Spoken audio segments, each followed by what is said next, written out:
Hey, this is Kiki. This is the week of and four, the end of week four. This is the end of week four of social distancing, of physical distancing. And right now you're seeing me with, my nose a little red, my eyes a little red. Um, Not because I'm sick, but because I want to be transparent with you in that I get very emotional during the randomest of times. And you caught me in one of those times, or I caught me in one of those times, and then I said, you know what? Let me shed these tears away and turn my camera on and show you that this shit is real.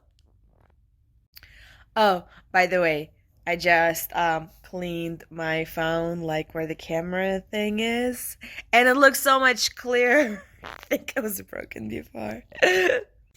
And I also spent today being in a virtual happy hour with my colleagues, and I started with some wine, and I had a half a bottle of wine in this little tumbler, or like I lovingly call it my sippy cup, and then I accidentally spilled it.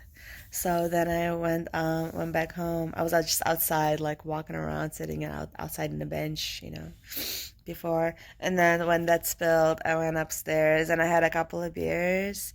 And then after my two beers, I said, you know what? I think it's time to break out my Henny. So then I finished my Hennessy. It wasn't like it was maybe a quarter bottle, maybe less. So it's not crazy, nothing crazy, but um, I'm I'm Henny happy, Henny emoting, Henny talking right now. So yes. So let's talk about some numbers today. First, let's start around the world. So right now I'm looking at worldometers that, you know what I just realized? I've been telling y'all the wrong source this entire time for every video. It is not worldometer.com. It is worldometers.info. Getting this straight. Got it. Worldometers.info. According to worldometers.info, not .com, coronavirus, around the world we now have 1.6 million reported cases. That means 1.6 million cases that tested positive out of many more millions that just never got tested, that never had a chance. And we are, wow, so right now it is exactly 9 p.m. on April 9th, Eastern Standard Time, exactly 9 p.m. I'm looking at the clock. Hold on. 9 p.m. And how do I flip this back? Okay. And we have 95,714 deaths worldwide. So we're about 4,300 away from hitting the 100K mark.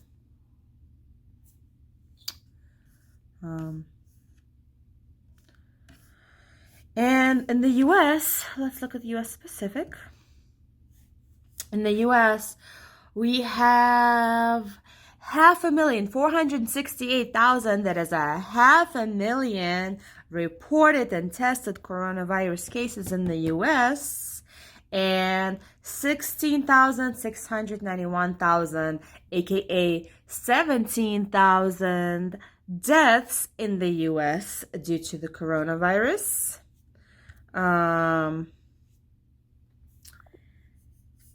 And I don't know the very, very latest, like the now numbers, but as of this morning, about like, I don't know, 12 hours ago,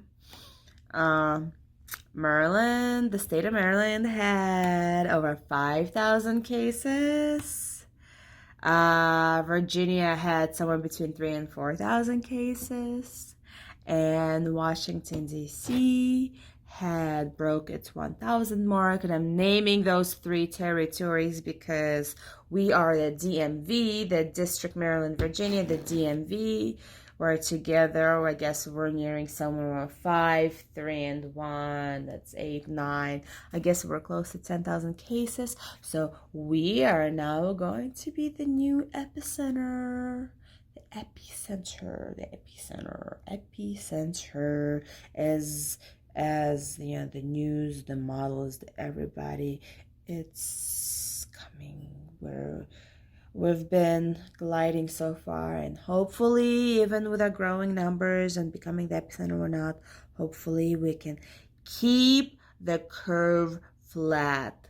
Keep it flat. Unlike the butt, we know nobody likes a flat butt, but the curve should be flat.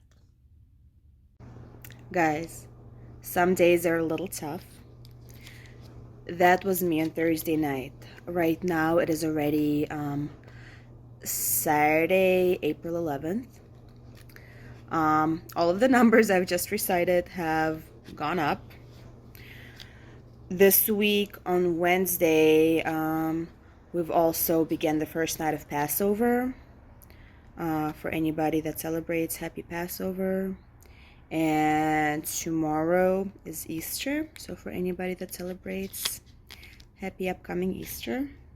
I hope within your celebrations you are continuing to social distance and they're staying safe and are making the most of it with your families and with the loved ones that you are living in around you. And I know that this is a tough time for a lot of you. You know, this is the first time that you have to celebrate these holidays not in the physical presence of your loved ones and the people that are usually at your tables, and a lot of you are completely alone on this day, and a lot of you may have your immediate family with you, but unfortunately you can't see your extended family, you can't see your friends that would normally join you. You can't go to the church or to temple or to the synagogue, for those that normally attend. But remember, it's really in here. So yeah, this is tough and this is different, but what you're celebrating is in here. So I wrote down some thoughts for today's video. I hope you don't mind if I kind of read through this a little bit. But we've just gone through 4 weeks of social distancing, of isolation, with, I don't know, who knows how much longer. More, at least as much, probably a lot more. And with these 4 weeks behind us now, I am again going to talk about a word, or return to a word that I've said a lot, that is normal. And this time I'm not talking about a normal that's okay. It is, this new normal of now, but to a point where some things are beginning to feel normalized that maybe they shouldn't. Like right now, when some days are beginning to feel normal, and I am a little bit getting used to this, where our feeble human minds, or at least my feeble human mind, has on some days, in certain cases, at some moments, has almost given up fighting and accepted this, even though rationally I know that what we're living through right now is not okay, and this is temporary. We have to do this, It is, the only thing that makes it okay is because we have to, for, for the social good, for our own good, for the health of humanity. But this is temporary, and we will return to how life is supposed to be. Um, and you know how, like, even the most horrific things, once you live through them long enough, somehow become normalized or accepted. I guess it is just a way for our psyche to cope when we don't feel like we have any power or control to do anything about it ourselves. Um, Kind of like how we have stopped getting shocked about most of Trump's outbursts and behaviors. It doesn't make them okay. The things that he says and, his childlike narcissistic behavior is not okay, but we're no longer outraged by them the way we should be. Uh, we got used to it. The way that people that live in war torn countries just keep living their lives. It doesn't make it okay, but that is their normal, and they have normalized it, and that's how they cope, and that's how you just have to keep going and keep moving. Um, the way that kidnapped victims or victims of human trafficking eventually stop fighting, get used to it, and even in extreme cases, sometimes even begin to believe that their attackers, their victimizers, love them, and they begin to enjoy their situation. Such as like in case of the cases of the Stockholm syndrome.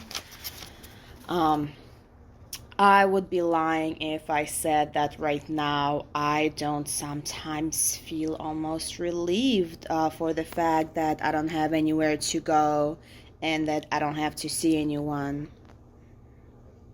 I don't have anything else to do, but you know what? If right now my mind is telling me that get used to this is the way it is.